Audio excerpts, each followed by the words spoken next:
update. But first, Emma Vardy takes a look at the geography of IS rule. ISIS, as the group was then known, came to the world's attention in June 2014 when it captured the second city of Mosul and rapidly advanced towards the capital Baghdad. At its peak, ISIS controlled around half of Syria and large parts of Iraq. It was estimated that 10 million people were living under their control. The jihadists proclaimed they had established a caliphate and renamed themselves Islamic State. One of the first major victories which turned the tide against so-called Islamic State was when Kurdish fighters recaptured the northern Syrian town of Kobani in 2015. And since then, Kurdish-led forces have driven IS out of thousands of square kilometres of northern Syria. Certainly in the end of 2014, where they had this mission statement of remaining and expanding. That was their mantra, their motto. But nowadays, they're not remaining and they're certainly not expanding. And so their fundamental elements to their success story 2014 have been challenged. And so how the organization continues to adapt under this withering fire from the anti-ISIS coalition is a huge question going forward. The current focus of the battle in Iraq is for control of Mosul, the jihadists' last major stronghold here. The eastern half of the city has now been liberated, but taking western Mosul is expected to be tougher with more densely populated districts. As IS has lost key cities, another crucial factor weakening the group has been its loss of funding.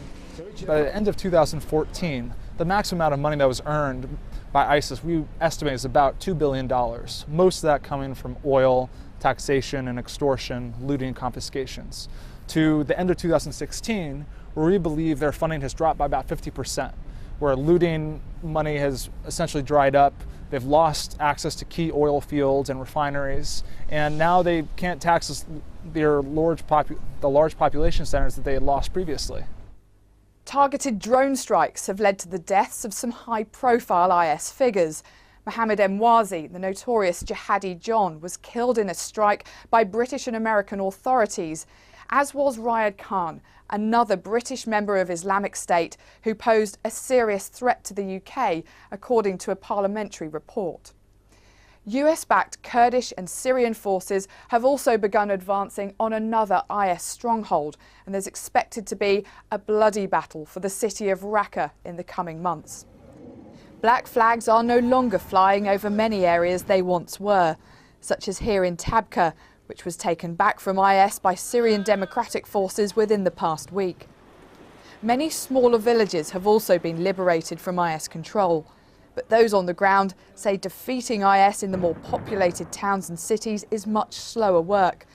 I spoke to journalist Habar Othman over Skype from northern Syria yesterday morning. He described how IS are resorting to ever more brutal tactics.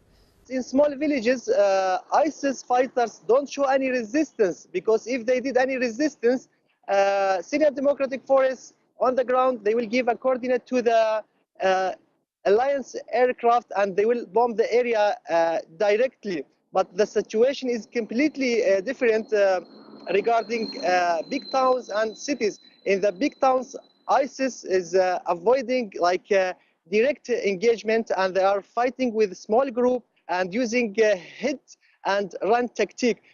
Sometimes they are using civilians as a human shield. IS has now lost more than half the ground it once held. But the battle to eradicate the group will continue to result in many lives being lost on all sides. Fighting groups on the ground, in conjunction with airstrikes from the US-led coalition, will ensure IS territory continues to diminish in the months to come. But what is less clear is what comes next.